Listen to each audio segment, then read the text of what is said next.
விவாகத்துக்கும் பிரச்சனை இல்ல, அதாவது இந்துக்களுக்கும் பிரச்சனை இல்ல, முஸ்லிமுக்கும் பிரச்சனை இல்ல. அப்ப யாருக்கு பிரச்சனை? அது ஏத்தனோட கிளம்பி வர்றான். நான் கூட நினைப்பேன், எதையும் மென்மையோடும் மிருதுவோடும் அணுகக்கூடிய முதலமைச்சராயிற்று, இந்த தீர்ப்பை எப்படி ஹேண்டில் பண்ண போறாருன்னு.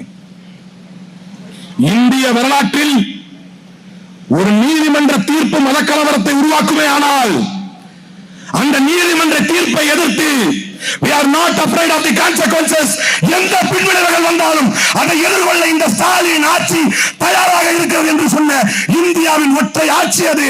அந்த ஆட்சியை இழக்க வைத்து விட்டீர்களே மக்களே, இது நியாயமா? அந்த தலைவரை கண்ணீர் சிந்த வைத்தீர்களே, இது நியாயமா? இது நியாயமா?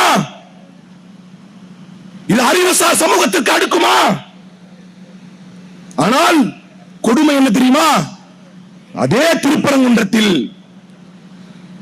ஏற்ற வேண்டும் என்று சொன்ன அதிமுக தோற்கிறது.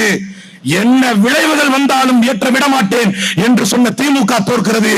கமுக்கமாக இருந்து அமைதியாக கருத்தையே சொல்லாத விஜயின் கட்சி ஜெயிக்கிறது. இது என்ன பகுத்தறிவு? இந்த மண் எதற்கு பிரபலமானது? இந்த மண் எதுக்கு ஃபேமஸ்? அறிவும் ஆங்கிலமும் பிரிட்டனுக்கு அழகென்றால், அமெரிக்காவிற்கு அழகென்றால், அழகு ஆங்கிலம் பிரிட்டனுக்கு அழகென்றால், பூத்து குலுங்கும் மலைகளும் சுற்றுலா தலங்களும் சுவிட்சர்லாந்து கழகென்றால், வாசனை திரவியங்கள் என்னும் ஸ்பைசஸ் என்னும் வாசனை திரவியங்கள் இலங்கைக்கு அழகென்றால், பல இனம், பல மதம், பல குழு, பல பிராந்தியங்களாக பிரிந்திருந்தாலும் நாம் அனைவரும் ஒருதாய் மக்கள் என வாழ்வதுதான் இந்தியாவிற்கு பெருமை. அந்த இந்தியா என்கின்ற இந்த நம்பிக்கையை, மக்கள் என்கின்ற நம்பிக்கையை பாதுகாத்த ஒரு தலைவர். அதுக்கு பெரிய டிபேட். அது நேத்து நான் டைம்ஸ் நவுல டிபேட்.